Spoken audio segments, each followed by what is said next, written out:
estudo de caso, vamos analisar uma onda plana, né? Uma onda plana, e verificar se ela satisfaz a equação de onda tridimensional, né? Então vamos escrever aqui uma onda na notação de Euler, a parte real de uma amplitude, vamos supor uma amplitude constante, né? Uma amplitude constante, a exponencial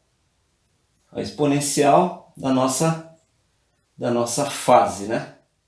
A nossa fase que depende, que é uma fase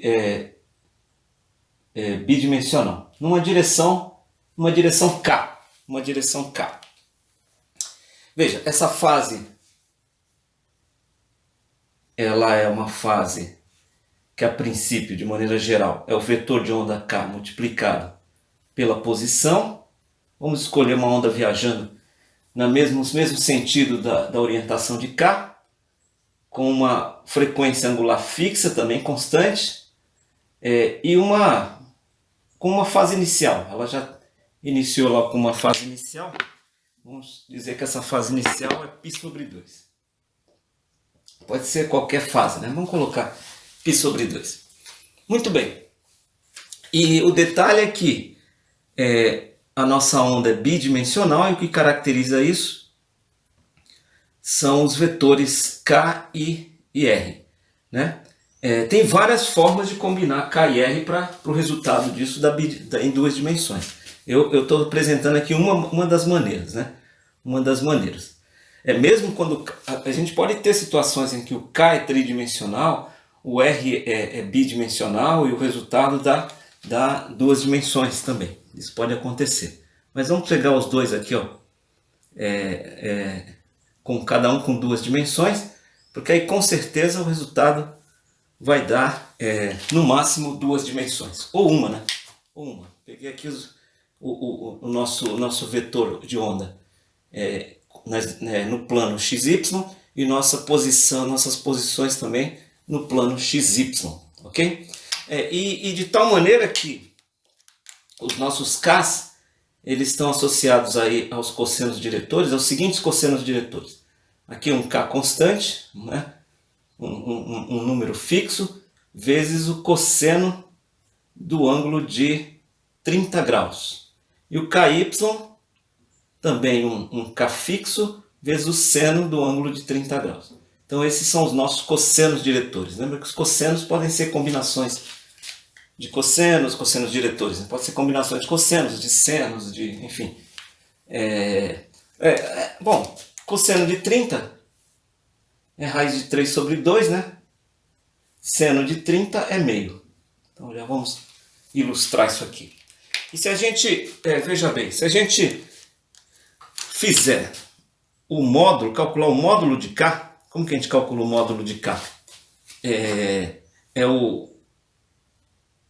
Essa parcela x ao quadrado, mais a parcela y ao quadrado, né? Assim?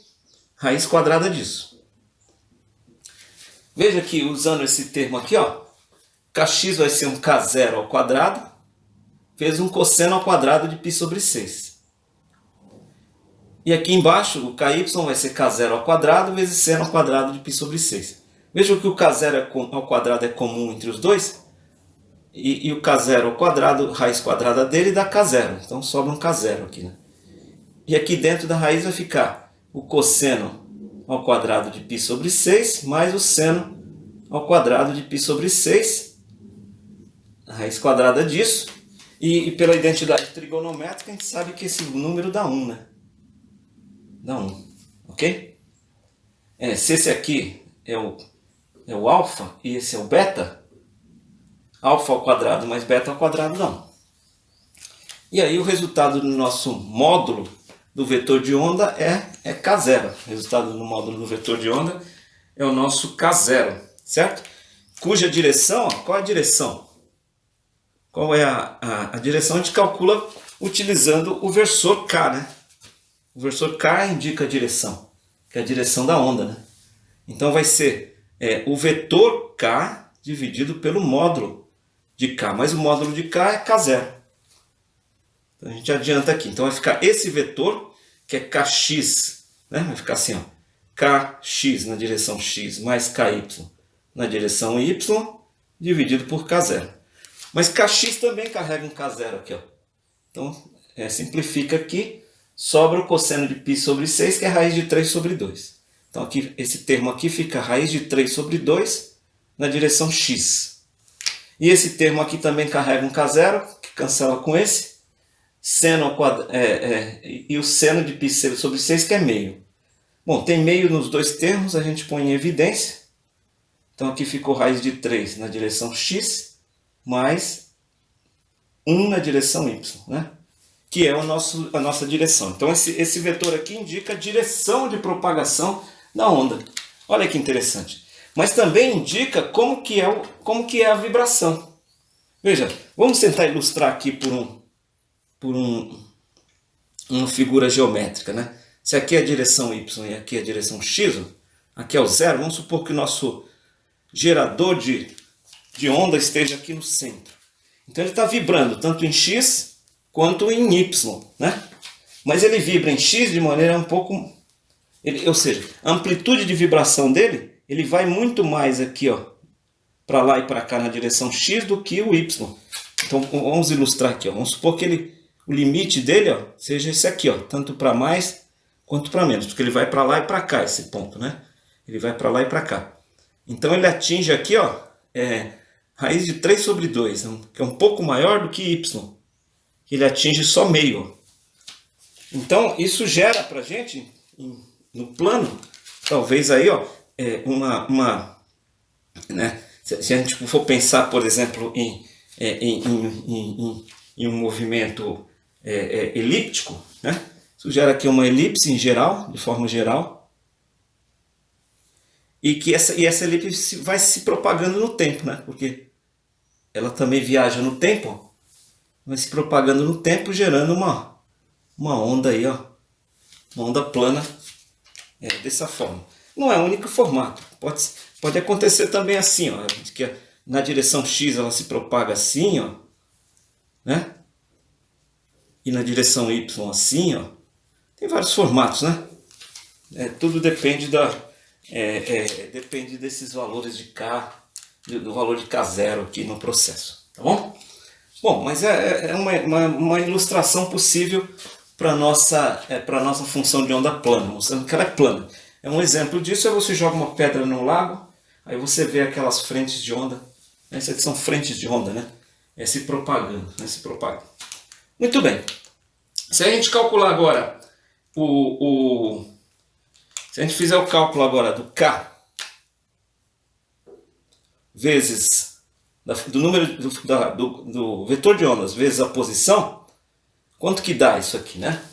Então isso aqui vai dar o produto escalar desses termos aqui, ó. Então esse produto escalar ele vai ser kx, né, vezes x mais ky vezes y, né? Que veja, kx é k0 raiz de 3 sobre 2, ky é k0, vamos escrever aqui, né?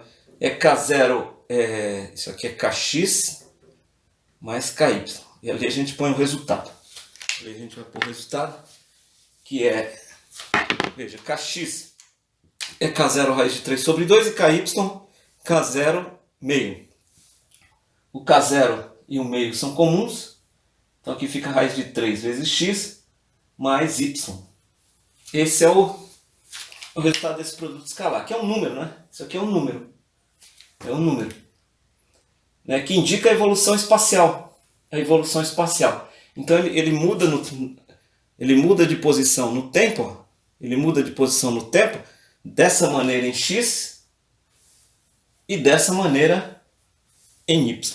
Ok? E dessa maneira em y. Olha que legal, olha que interessante. E aí a nossa função de onda, né, tem essa cara e com uma fase que a gente pode escrever assim, né?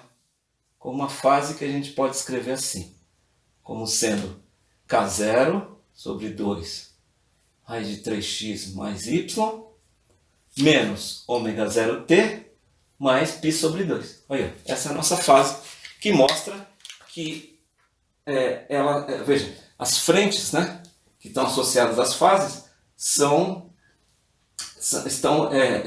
no plano XY. Estão se propagando no plano XY. Né? Então, legal. Agora, vamos verificar se essa função de onda, com essa fase, se ela satisfaz a equação de onda tridimensional. Então, para isso a gente tem que calcular as derivadas segundas posicionais. Veja, lembra que preserva a função de onda. E aí a gente tem que derivar esse argumento. Na primeira derivada cai um i, na segunda outro i, isso é menos 1. Então aparece um sinal negativo aqui.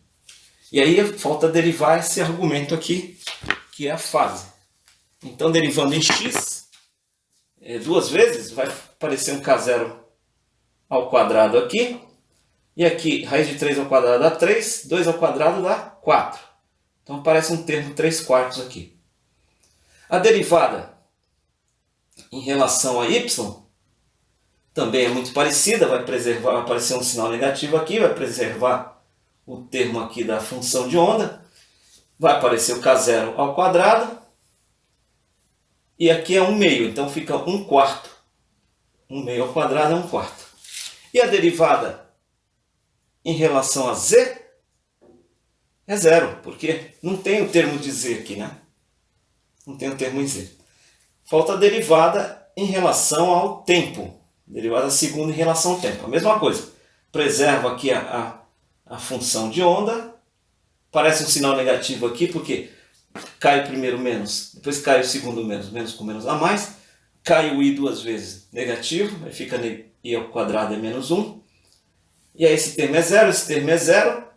A derivada de ômega 0t é ômega 0 duas vezes ômega 0 ao quadrado.